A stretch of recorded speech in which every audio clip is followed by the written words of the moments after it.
Rebonjour et bonsoir indépendamment de là où vous êtes. Nous nous retrouvons encore ensemble pour un autre épisode, cette fois-ci sur le psaume 3. Et ça va être notre deuxième leçon. D'ailleurs, si vous n'avez pas écouté la première leçon qui s'intitulait « Aucune excuse », je vous invite tout simplement à réécouter et à l'écouter par la grâce de Dieu. La méditation aujourd'hui, la réflexion, l'exhortation que nous allons voir s'intitule « Je n'en ai pas fini avec toi ». Je répète, « Je n'en ai pas fini avec toi ». Et cette méditation s'inspire du psaume 3, du verset 1 jusqu'au verset 3 qui dit ceci. À l'occasion de sa fuite devant Absalom son fils, « Ô Éternel, que mes ennemis sont nombreux, quelle multitude se lève contre moi. Combien qui disent à mon sujet, plus de salut pour lui auprès de Dieu. »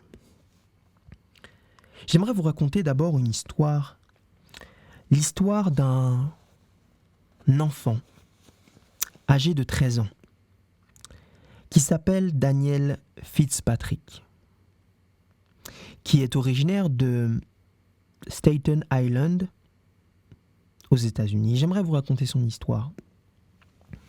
Vous savez, Daniel était un enfant qui était constamment humilié, constamment intimidé par ses camarades dans son école qui s'appelait The Holy Angels Catholic Academy.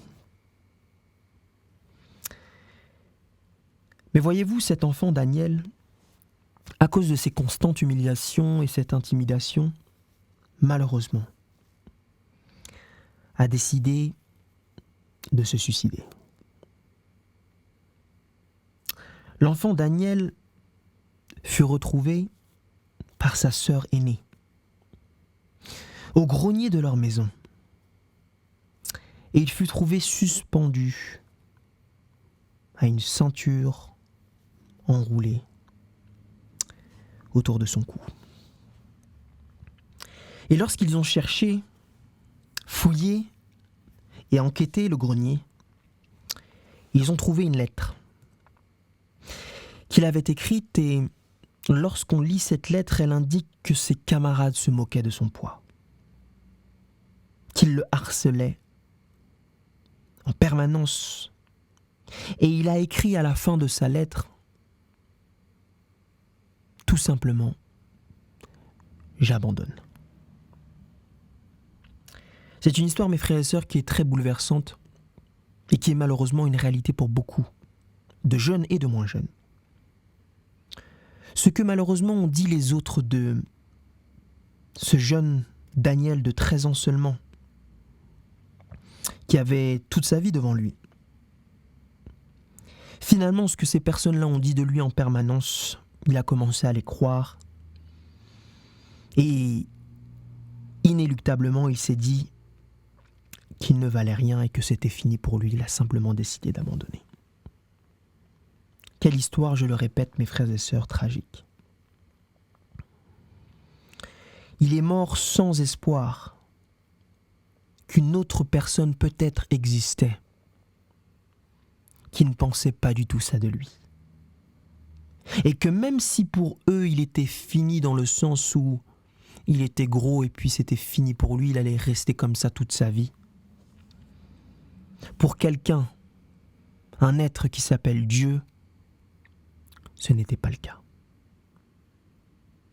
Pourquoi je vous raconte cette histoire ? Parce que ce qui est arrivé à Daniel, c'est un peu ce qui est arrivé à David. Voyez-vous, David était en fuite.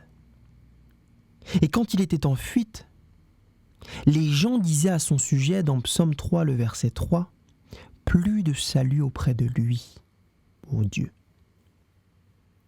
Les gens médisaient malheureusement et avaient cette espèce de perception de la situation comme si Dieu même avait abandonné David et que c'en était fini pour lui. Mais qu'est-ce qu'il dit après ? David.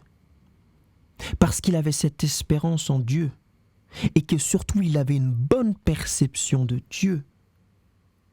Le verset 4, il nous est dit « Mais toi, ô Éternel, tu es mon bouclier, tu es ma gloire et tu relèves ma tête. » Mes frères et sœurs, le message d'encouragement que j'ai pour vous, par la grâce de Dieu et que j'ai pour moi aussi, c'est que des gens peuvent dire des choses sur vous par rapport à une certaine situation que vous vivez.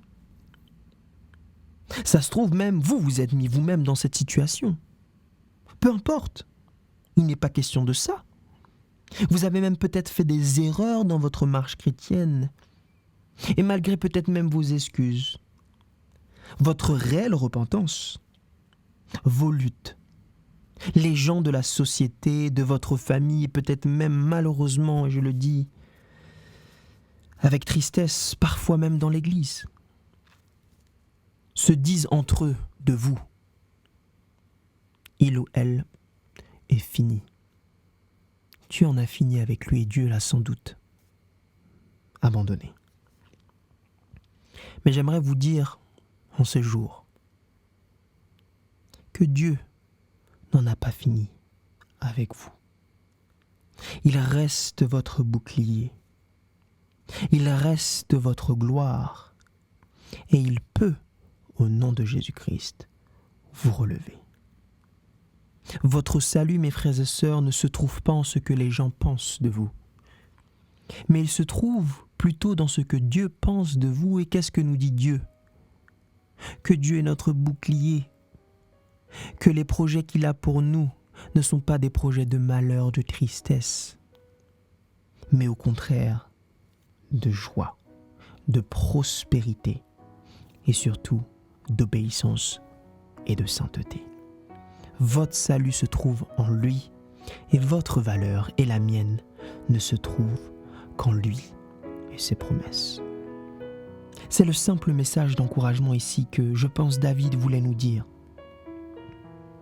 C'est que je le répète, heureux, et c'est pour ça qu'il va conclure avec ça. Heureux, et il le dit plusieurs fois dans les psaumes, on l'a vu, psaume 1 et psaume 2, heureux ceux qui se confient en l'Éternel. Amen. Donc que Dieu vous bénisse en cette journée, et n'oubliez jamais, mes frères et sœurs, que votre valeur se trouve seulement en Dieu. Amen.